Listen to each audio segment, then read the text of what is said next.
It was a game that featured the two top passing teams in the BCFC, but turned into a grudge match on the ground because of a torrential rainstorm that all but shut down both pass offenses.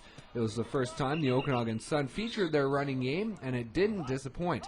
Mike Fednick led the way with 154 yards and 4 touchdowns on 21 carries as the Sun earned a hard-fought 40-10 victory to climb to 3-0 on the season. You need to be able to adapt offensively and attack in different areas, and we did that. I was happy with the running game in the first two games as well. Just we happen to run the ball more. I've always said you have to be a balanced offense to be successful in this league, and that just proved to us that we're capable of it. Now we showed that we can run the ball really well too.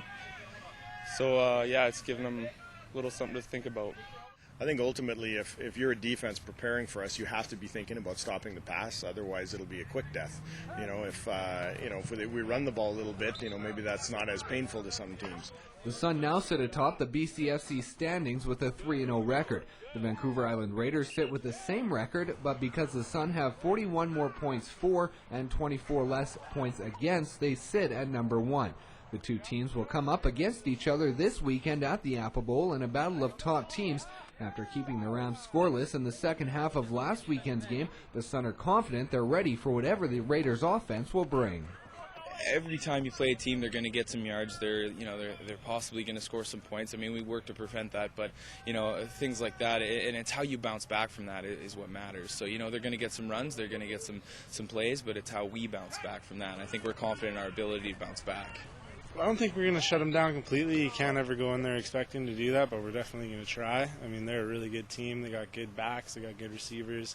They're going to move the ball, and they're going to have some success, but as long as we can limit it and our offense can do their job, we should be able to win.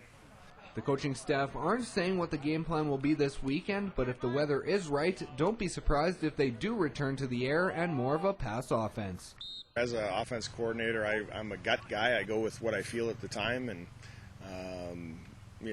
we'll just have to see what's working. We have to see what they're playing. We've got some film on them, and they certainly play one style of defense. They may change that when they play us. So you have to be able to adapt. When you get into the game, but we'll be balanced. There's no question. The Sun will face off against the Vancouver Island Raiders this weekend. Now, because the lights are not working because of a lightning strike earlier this week, game time will be changed from 7 p.m. to 5 p.m. at the Apple Bowl. For more information, visit the team's website at OkanaganSun.ca. Reporting for Shaw TV, I'm Brendan Osborne in Kelowna.